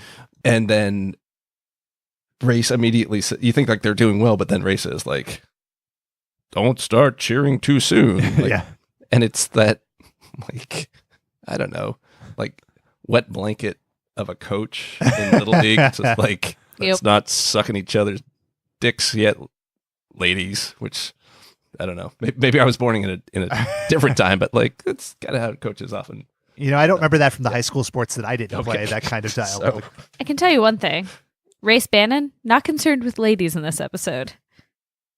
It's because he loves Benton. That's right. Or we established that. Yeah. I was making it. Yeah. Yeah. That's a connection, a callback. Yeah. The aristocrats. Dan Higman. Dan Higman. That joke got Stevenson. Yes. By the end of this episode, I'll have lost the connection for like what that even meant. It doesn't matter. Yeah. It still works. It all works. The boys from the top of the hill, from the high ground, see a literal fleet of helicopters, no less than like 120 helicopters. And Race is concerned that despite them covering the sky like fruit flies, that they're not going to be seen. So he asks Haji for his diamond. And I pulled Haji's response just because we talked about the grammatical weirdness of it, but this is particularly striking. Haji, lend me that ruby of yours. You can have anything I have. It made me uncomfortable. It was line. icky. Yeah. Yeah. It felt Yeah. icky. Yeah. It felt very right to me. And I was looking at it in a larger symbolism of colonialism. Okay. And it just felt right. Just making a blank face at Kendall here. Just Hold on a feel second. in the I just moment. gotta blink slowly at him. Shaylin, your earnestness is making me uncomfortable. So Race, Wait, so Kendall, you're serious, right? You love colonialism. Is that? I am. That's what you're saying. I am Dong Hingman serious. Yes. Dong Hingman. I thought his name was Don. Don Hangman. Don. Anyway, We have lost the plot. we've fallen off. So Race just wanted a rescue. He just wants to get the fuck home. But what he doesn't realize is that he has damned this native tribe to genocide, because here's what we get with these helicopters. There's not clips for this because it's a very visual thing, but in order, and we can stop and dissect these. Benton's in a helicopter with a pilot. That helicopter chases two pygmies who jump into a river or an ocean and drown. Oh yeah, they're accurate? dead. They did. They're They did. very dead. Oh yeah. Then there's another helicopter that backs up, which is an interesting move for a helicopter, towards a tree. The leaves blow off. There's a pygmy hiding in there, terrified for his life. He is blown off of the tree and off screen. As he should have been. Yes. And into the propeller of the helicopter. I was waiting for that one. For the next one, yeah. Like Raiders of the Lost Ark. That big jet guy. Yeah. It gets worse. It gets worse. This is the craziest thing I think I've seen in a long time. Yep. There's a bunch of pygmies. I should have said tribesmen. I should have started saying tribesmen about an hour ago. I think honestly, seriously, I think that's still we're too far gone. We're too far gone. It's still not good. We're pot committed. Yeah. There's a group of folks. I think primitive peoples. No, that doesn't work. Should have called them the lads. They're standing on a cliff. A helicopter comes on.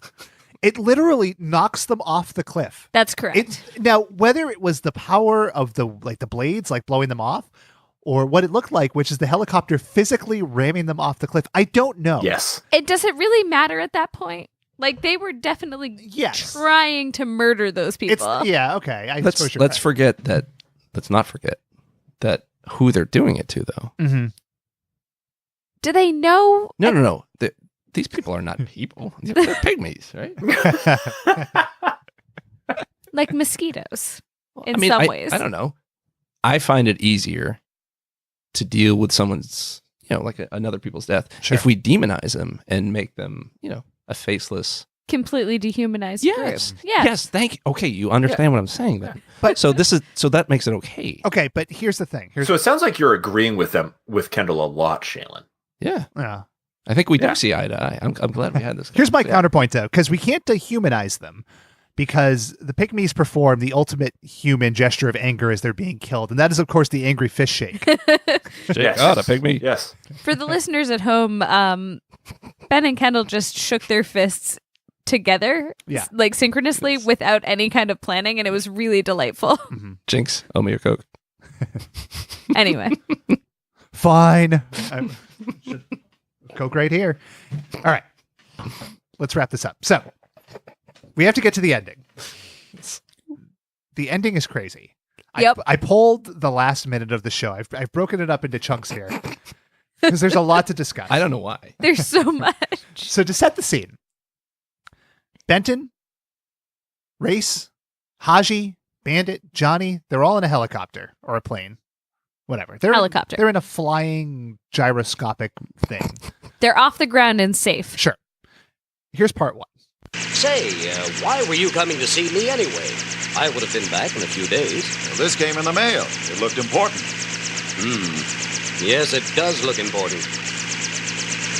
Oh, no. Bad news, Doctor? Anything but, Ray. It's a form letter from the African Geographical Society asking me if I would be interested in participating in a roundtable discussion on the following subject. Are you ready? Fire away, Doctor. Okay, so that's part one. The African Geological Society. Yep. Right. I'm just, I'm breaking it down. Just to because we're in Brazil and it's the African Geological. To sit on the round table. Right. But the whole conceit of this episode is that at the Quest's house in like Palm Beach or whatever. A He's- fucking letter came. He's a Pony Express. Yeah. And it looked important. And it couldn't wait 3 days. They couldn't open it to find out what it was. Race looked at the letter and went, oh, fuck. Get in the plane. boys. We're flying over Pygmy country. My jaw dropped. Like, what the fuck was this? This was insane. Yeah, it's the Pony Express. I couldn't believe it. They fucking got in a plane to fly a letter across continents when he was going to be home in like 3 days. So I'm going to digress really fast for a funny story. In an office that I used to work in one time, my boss was out of town and a letter came in and the return address said the Federal Bureau of Investigation. Okay. And I was like, oh, this looks kind of important. So I sent my boss a text message with a picture and I was like, this looks important. Should I send it to you? And I got the response back, ha ha ha, put it on my desk. I'll check it when I get back. Well, fast forward 2.5 months. I forgot that it was there. My boss forgot it was there. It was a background check on a former employee. Oh. But it comes in looking so official. She thought it was spam. Can you just order a background check from the FBI? The person was going to work for the FBI. That is hilarious. It was really funny. And also, that would have warranted actually mailing the letter to the correct address where she was staying. Because she was out of town for like 2 months. Not 3 days. 3 days. It's just like Babu. The African Geological Society. Right. Geology is the study of rocks. And also they're in Brazil. Yeah. And they're in Brazil. Yes. Which has no rocks. To be fair, they weren't trying to get to Brazil. That's true. They were just flying over Brazil when the That's plane went down. That's true. But the content of what the Roundtable is, I know Right. we're not there. Yeah, we're getting there. okay. Yeah. It's lovely. I don't Yes, know. it's beautiful. The, like the a- fact like the a fact that he's flower going blossom. to fly over 2 continents, Yeah. 3 continents, and an ocean just to deliver mail Mhm. Because he loves him. for because of love. a handshake and a hot dog, And and that's labor. That's love. So we've set up that they got a letter to participate in a roundtable. Let's listen to the end of this. Are Pygmies warm and friendly people? Yes or no? Pygmies friendly?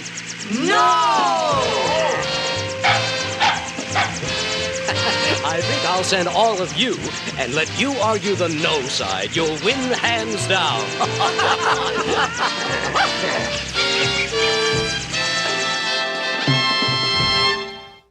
So we have a roundtable by the African Geological Society. The study of rocks in the continent of Africa. Right. Yeah. About if pygmies are warm and friendly, which is crazy. And then yes or no. Because I Yeah. think most discussions are very binary. and- that's Yes. the thing. Or I love that. no. This was the shocking thing because Dr. Quest is, according to Wikipedia, okay, I could be wrong.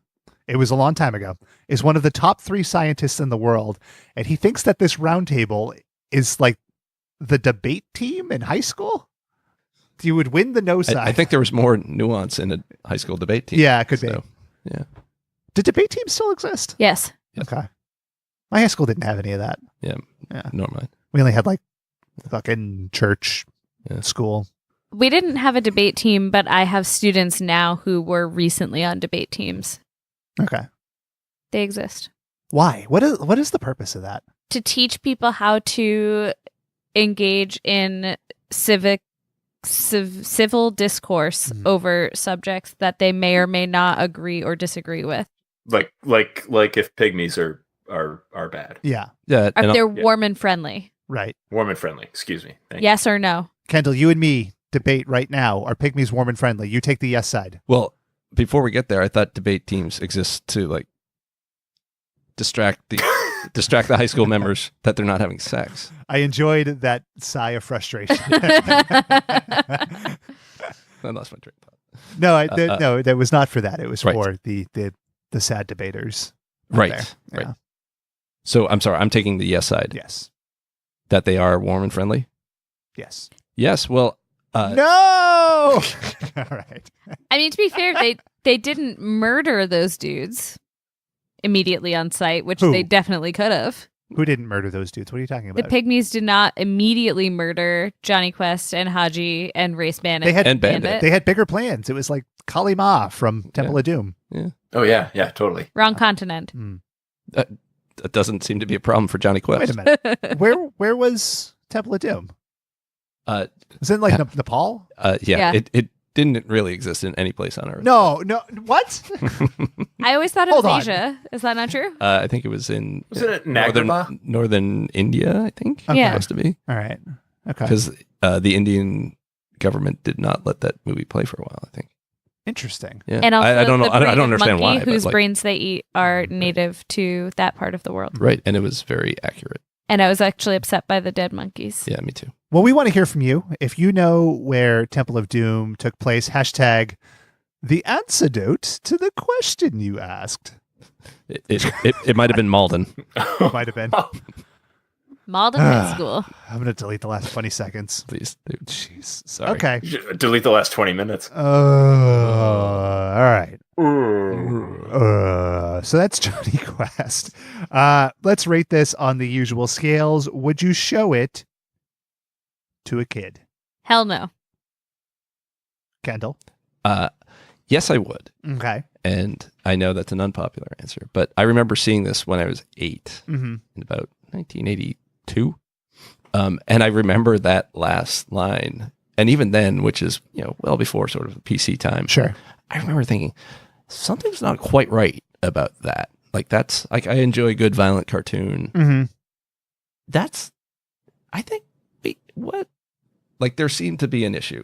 And, All right. And So 8-year-old Kendall was Yes. pretty woke. yeah, I mean, I was racist aside from that and sexist, but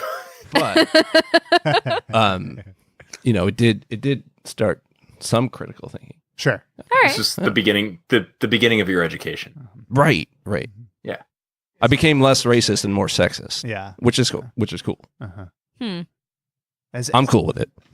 Dave, would you show this to a child? If you apply Nietzsche principles to this, then no, I'm just kidding. I would use it as a teaching tool, as to not How to be show racist. people how not to treat others. Yeah, Mhm. how to be racist, And also how a to step-by-step process. how to roll boulders down a hill. Oh, Yeah, all right. Forest and jungle survival skills, Yeah. things like that. Yeah, I don't know that I would show this particular version. I would like to go and maybe watch one of the ones from the 90s and see if they toned some of the more questionable aspects down. Yes, and it's still racist. Yeah, Haji doesn't lose his magic powers at any point. But his magic powers are cool. So And they add in a sexy girl. Yes, So- they do. So that's cool. how old? Same enough. age as Jonny Quest, roughly. Yeah, but they're older at that point. So. I'm restraining the jokes. Okay, I can't. I have to stop. Not old enough. The answer. 1 to 5, lolling panther tongues. Kendall, you're our guest. Kick us off. I will go with 4.5 lolling panther tongues. Very good. The only reason it loses is because, and this is going to make me sound even more racist, but because they killed the Black Panther, and Yeah. that really, that upset me a little bit. Sure. I was fine with all the other deaths and all the other racism apparently, Yeah. but aside from that, it's a classic. Okay. Dave? 2.5 out of 5. I loved the animation and this is gonna sound weird. Like, just the violence of it just like shocked me, and I was like, oh, this is kind of interesting. I like this. Mm-hmm. But everything else, not so much. My Snowflake.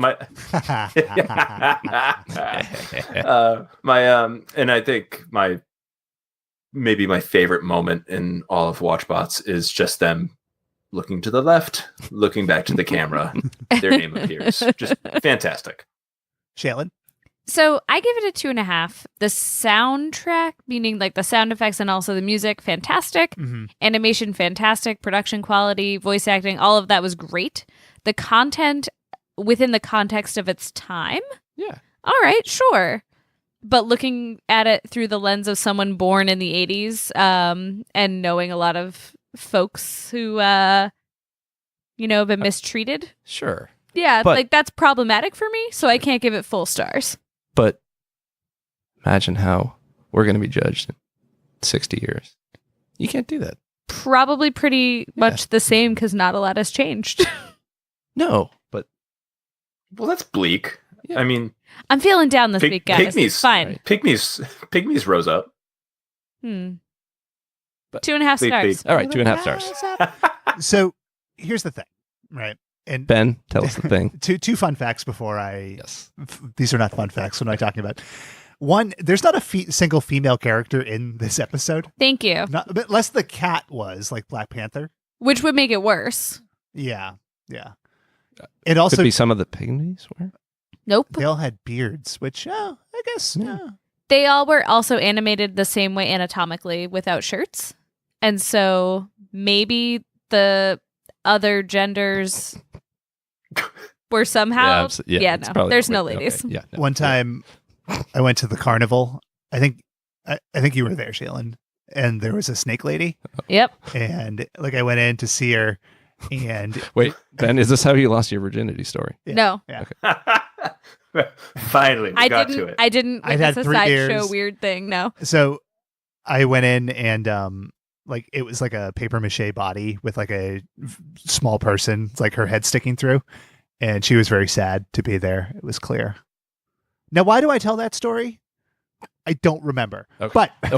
But I started watching Star Trek recently, and this has a lot of those same kind of sensibilities, like adventure-y, running across different cultures, stoically murdering them, things like that. And I really appreciate that.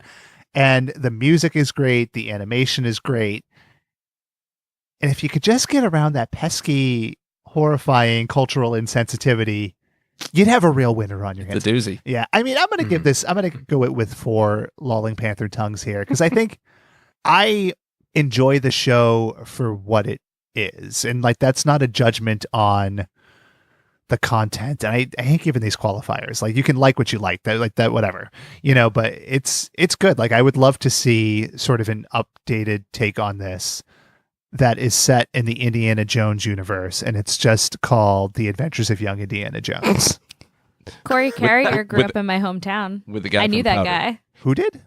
The young Indiana Jones. Oh, the younger one, not the Flannery guy. Right. Not Powder. River Phoenix? Yeah, River Phoenix. Oh. He did. Corey Carrier. So like the 8-year-old, not like the 17-year-old. Yeah. Okay. You know what they say The about young one. You know what they say about River Phoenix? Didn't make it. Motherfucker, good Stevenson. Nice. So let's play a game. Let's play a game. We have a game. Do you want to know the name of the game? Yes, please. All right. What's the name of the game? Ba-doodle-doodle-doodle-doo-doo. I had a few ideas for this, but we'll see how this goes. I'm calling this the Amazing Racist Bannon. All right. So you all have, there's 3 rounds here. I've given you quotes to tap in. You're buzzing. So Ben, you have Sim Sim Salabin. Okay. Sim Sim Salaben if you want. Sure. Shaylin, you have Loca Tarusa. You can shriek it if you want. All right. And Dave. Yes. You can either do Johnny's Let It Fly, or you can scream like one of the Pygmies. I'm going to scream. Okay. I made that decision on the fly because you seem to be really into the screaming. Yeah. Right. Thank you. And I'm going to do it. So Don't disappoint. Nice. So for the first stage 1, these are worth 2 points. There are 3 questions here. They're fill in the blank. These are not necessarily from this episode, and they're definitely not racist or problematic. All right. So, number 1, Johnny says, Race, how'd you make out? Ray says, not bad. I just played blank with a Poho Indian. What children's game fills in the blank? Sim Sim Salabim. Yes, Ben. Tonsil hockey. That is incorrect. Look at Tarusa. Yes, Shaylin. Jax. That is incorrect. Jax. Yes, Dave? Hopscotch. Ooh. You don't lose a point. But it's not pin the tail on the donkey, it's pin the donkey's tail. Huh. Huh. Yeah. All right. So This game has started swimmingly. More Let's like go. more like hide the donkey tail. Ugh. Now Ben. We'll talk. I'll take those points now. Ben just elevated the game. Mhm. Yeah. Points on the package. All right, number two. In the episode "Monster in the Monastery," negative Asian stereotypes abound. Surprisingly, bad guys who are Asian dress up as yetis. Yeti. What's Yeah. the plural of yeti? Yetis. Yatai. Yetis. So in one scene, Johnny causes a bad guy to tumble down the stairs towards him. What does Johnny say as the bad guy tumbles towards him? Uh-oh, here comes the blank blank. Remember, racist. That's your clue. Your clue is racist. Yes, Dave. Kamikaze? Good try. Oh, God. I'm willing to, I almost want to give you a point on that, but no. Sim Salabim. Yes, Ben. Sushi roll.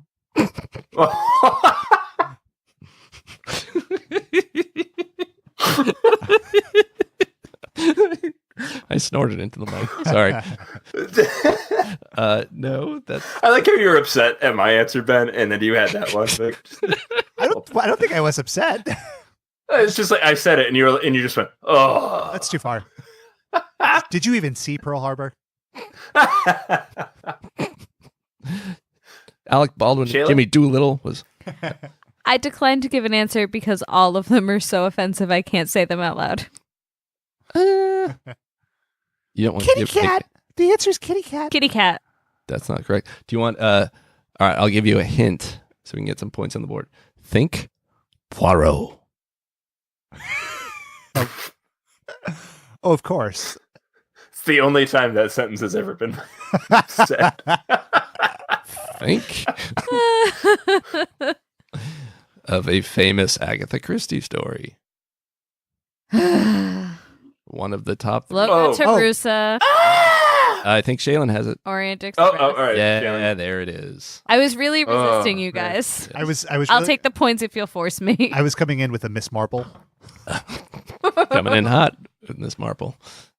Yeah, so Shaylin gets the points. And oh, by the way, if you get points, it ups your racist level. So just, I should have told you that before, but It's a very Whatever. complex scoring It's system. fine. right.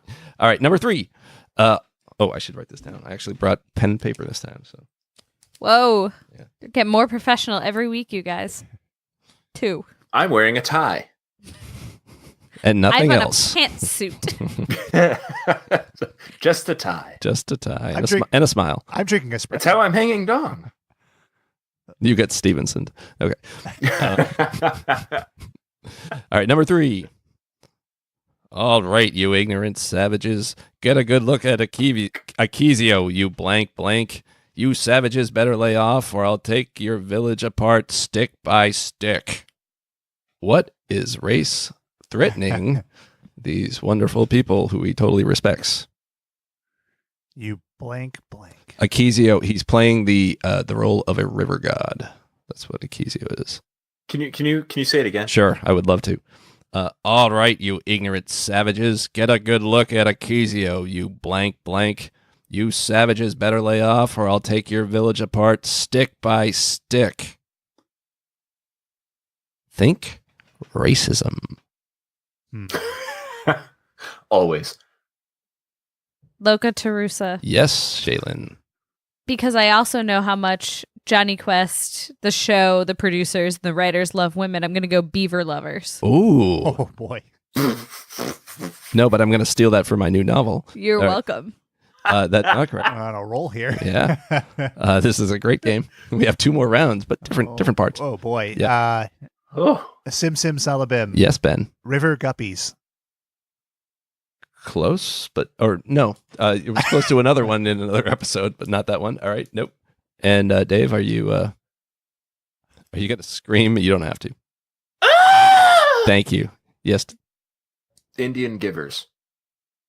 No, we were looking for heathen monkeys. Heathen Oh, okay. Holy monkeys. shit. Are you serious? I am serious, and don't call me Jesus Shirley. Christ. I don't know that that's more offensive than beaver lovers. I don't know. He Paper said a lovers. river, and there were stick by stick, and I was making a double entendre with the lack of ladies. Sure. That's Are you making like a beaver trap joke? you heard me. Yeah. This beaver's Trapper, I barely know her. Thank you. All right. This is a great game that I came up with. All right. Stage 2. These are worth 3 points apiece. So currently, Shaylin has 2 points. Shaylin has won the game. Shaylin has won the game. Shaylin is the most racist. That's what we're finding. Shaylin's read the most Agatha Christie novel. Maybe that's it. All right. So I'm going to give you a quote. Is this quote from a character from Jonny Quest? Not necessarily Jonny Quest. Character from Jonny Quest or a U.S. politician? Oh, no. All right. Number 1. Fear is a good thing. Fear is going to lead you to take action. Sim Salabim. Yes, Ben. Jonny Quest character. That is incorrect, which means we can't get that. Does anyone... Well... It's a politician. Okay, well, very good, David. Very good, Yeah. David. We're very proud of you. You'll only get points if you know the exact politician. Loga Tarusa. Pat Buchanan. That is incorrect. Trump. Close. Dwight D. Eisenhower. Pence. I was going for a play on the name here with Race Bannon. Steve Bannon. Oh. Is he technically a politician? Well, at this he, point? close enough. Public figure. He plays politics. Tomato, tomato. Let's move on. Human piece of shit. Anyway. There we go. All right, we can agree on that. Yeah. All right. This character or person, politician, is describing an African American who is, quote, articulate and bright and clean and a nice looking guy. Loga Tarusa. Yes. Politician. Yes. For a bonus point, Trump. that is incorrect. I just have a strong feeling there. It was Joe Biden. All right. Talking about Obama in 2007. He apologized and it was a little bit out of context, but he felt bad. As he should have. As he should have. Yeah. All right. Number 3. So this quote is referring to a group of people as hordes of barbaric yellow dwarves. Yes, Dave. That's Race Bannon. You'd think, but no. Oh, God. For 1 point, does anyone know the exact politician? Ross No. Perot. Close, but no. Michael Dukakis. Michael Dukakis. It's actually Olympia Dukakis. It was a quote from Moonstruck. Actually, it was a quote from Condoleezza Rice. LBJ. There you go. LBJ. Okay. Great state of Texas. All right. Do you know what my favorite part of Moonstruck was? Yes. When Cher was wandering around outside and she looked up and she went, "Tonight I am Moonstruck." Snap out of it. Yeah. Slap. Okay. I'm a wolf. The credits rolled. Tears were shed. This episode of Watchbots. Wait, are we recording? Struck between the moon and hanging with Cher. All right. This next one won't be used. Okay. Because actually these next 2 won't be. It was, look, they sniffed the ground like dogs, and the choice was either Haji or Ann Coulter. It was actually Haji. That was a It was curveball, actually both both. of them. Yeah. It was both of them. And then the Pygmies friendly, which I figured we would use. Mm-hmm. And the only other one is little, yellow, different, better. Oh, God. That has to be a politician, right? Simpson Salabem. Yes. Politician. No. Yep. Fuck. Loga Tarusa. Yes. Character. No. This is a trick question. It's actually yes, Dave. It's Kendall. All right, you're right, but no. It's a Nuprin commercial from the 80s. That became very racist very quickly. All right, so Shaylin is in the lead with 5 points to your losers 0. All right, and so this stage 3, final part here. Final stage, yes. These are worth, the first place gets 5 points, second 3, third 1. Mm-hmm. So, here's the proposition. It's 2019. I'm a big shot Hollywood movie mogul. We live in a woke... I bet you are. Yeah, I am. We live in a woke post-racial world devoid of irony. Devoid of irony. It's because we're post-racial, but we're really not. Okay. Okay. Anyway. All right. So the deal is Hollywood craves the next Marvel adventure, the next Star Wars, the next mannequin franchise. Okay. Yeah, I'm in. Mm-hmm. So I'm down. seems tailor-made for Jonny Quest. Yet it might be a little problematic. So each of you are going to pitch me your vision for a Jonny Quest film. Do you want castings or just a... Up to you. You're pitching me. Hey, Ben, look, I'm a busy man, okay? I got a lot to do here. All right. And since you're tied for last place, you can go first. Oh, I can't. Wow. Lucky you. Actually, how about we do this? Does anyone want to chime in with their scream or catchphrase if they're ready to go? All right, I'll take it. All right.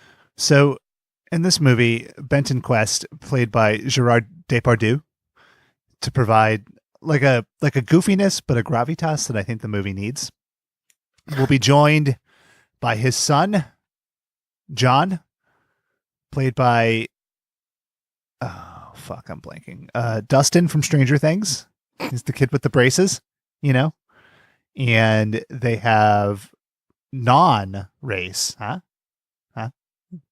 David Bannon. Jesus.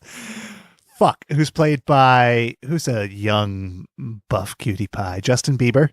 And Haji, who will be played by Andy Serkis and CGI. And their adventures will involve cleaning up parks where they will deal with rat people. And then it will turn into the movie Willow. And Mad Mardigan will be played by Val Kilmer. And A return to form, Val Kilmer? no, current day. The Willow sequel. And the movie will be called Willow 2, Jonny's Quest. Wow.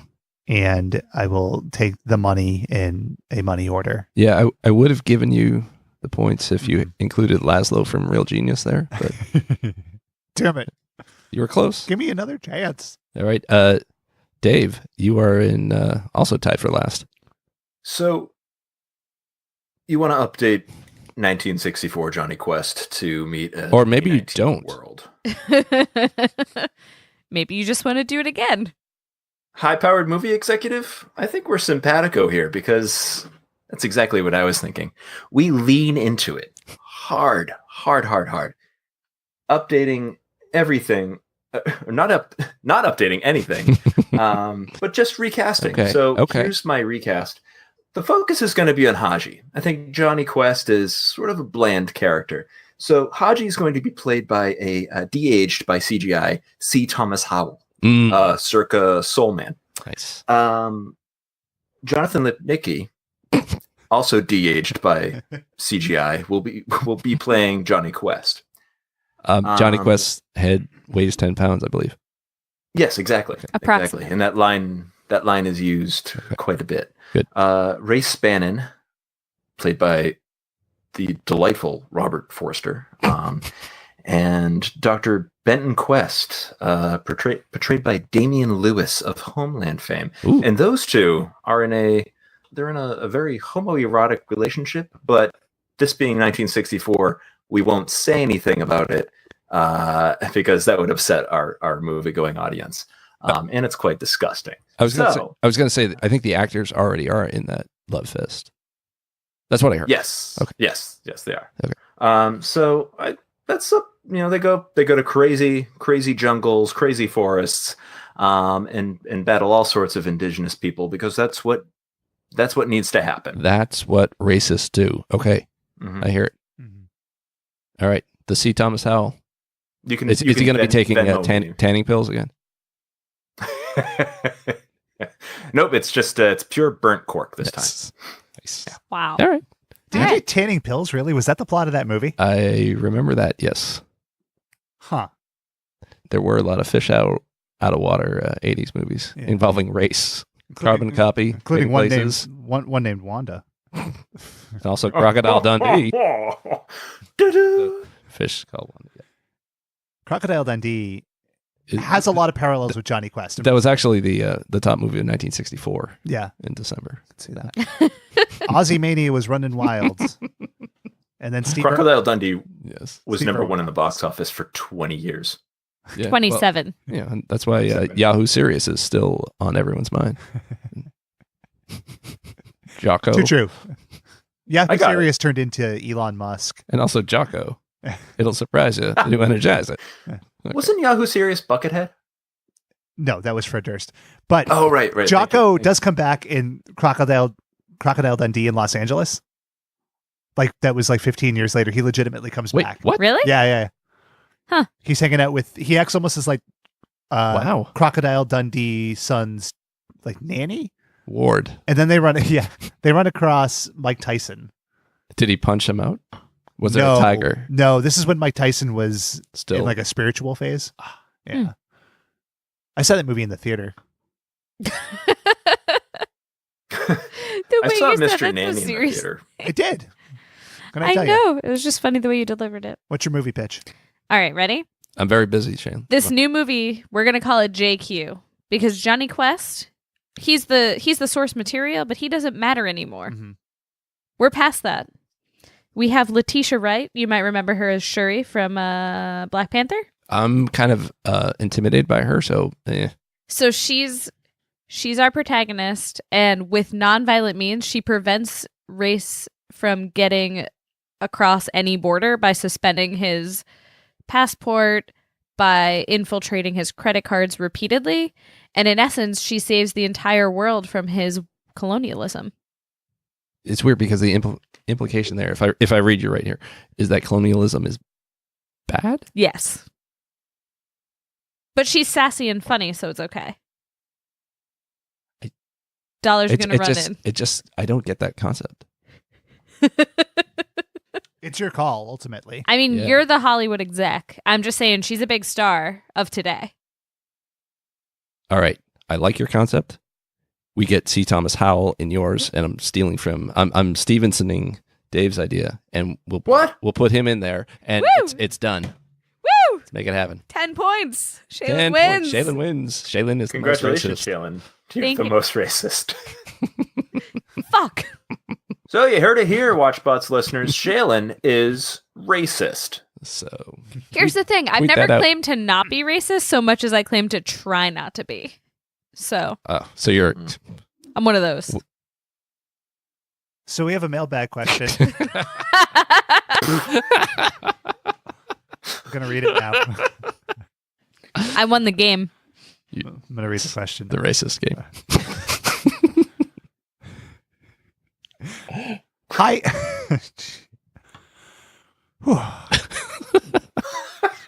I can't help that I've read Agatha Christie. That's your problem, not mine.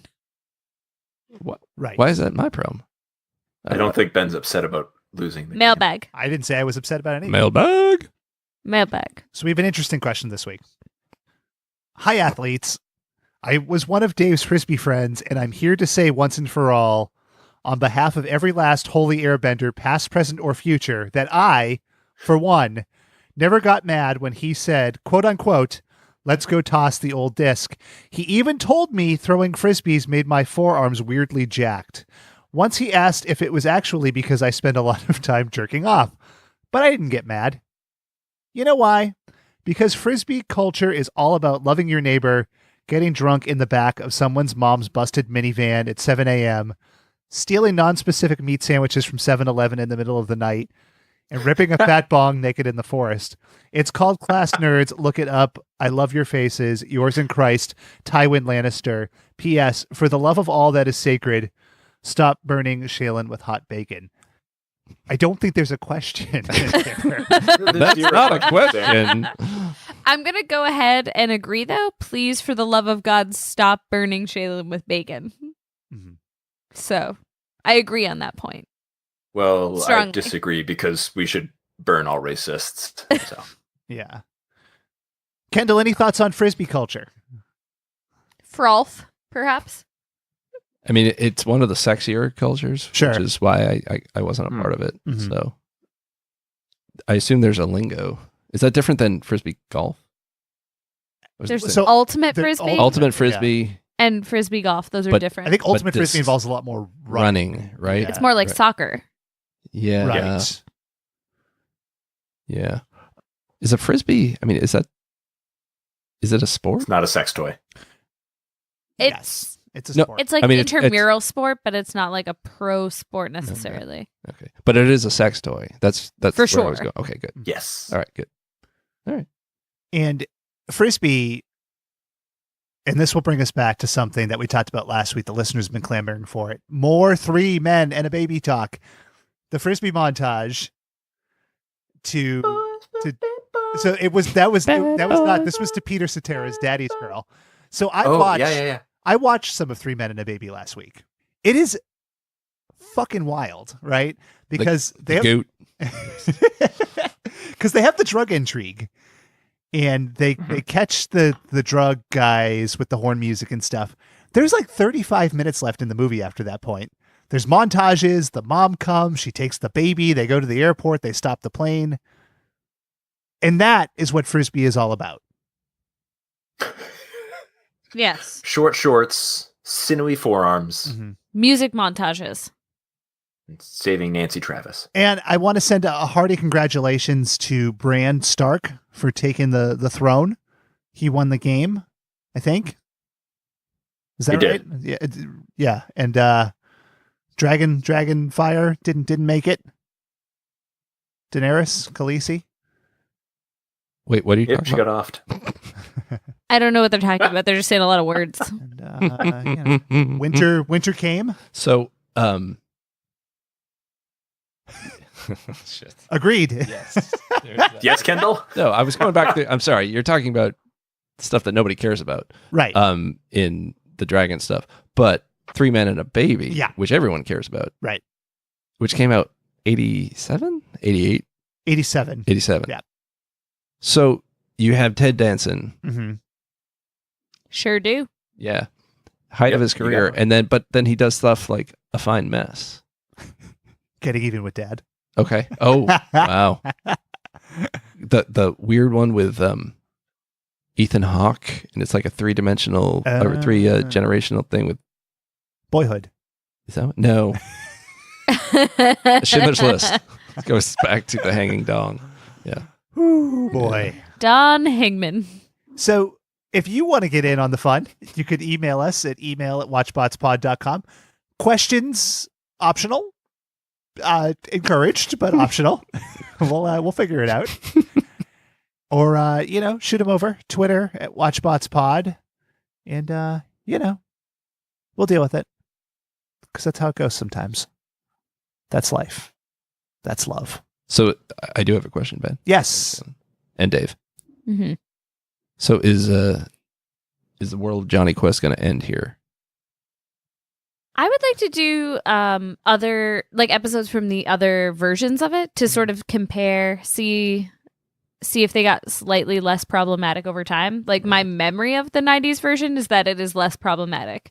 There's a lot of VR stuff, which is all about the 90s. But I also feel like Lawnmower rewatching Man. it might just be different problematic. Right. So Well, here's I'd the love thing. to do a comparison. I'm pleased to announce our first theme month. That would be Jonny Quest. And we'll be watching 3 episodes a week, only of the original series. And The last episode of the month is just us speculating on what the live action movie will have for a script. You just hear a full hour of I don't the think three you of have to us speculate. spitballing. I think it might be almost done. I think that speculation episode will probably be the best thing we've ever produced. And that bar is high. It's high. It's high. There's just a lot of screaming. Dave? Thank you. I really want to lay in Michael Jackson's Scream, but Michael Jackson more problematic than Jonny Quest, so I don't Remarkably. think it's doable. Yeah. We have a scale. Toss up. Sliding scale. You know that in that song he says "Stop fucking with me." Yes, he does. Many times. That's more jarring than Benton Quest knocking a bunch of people off a mountain with a helicopter. Oh, I thought you were talking about the Jonny Quest theme song lyrics Yeah. that were not used. Stop fucking. That's why. Or maybe in Japanese. That's what. I was just going to ask, is that what the Japanese lyrics are? JQ. Stop fucking with me, Jonny Quest. Jonny Quest, stop fucking with me. All right. All right. All right. Any last thoughts? Speak now or forever hold your peace.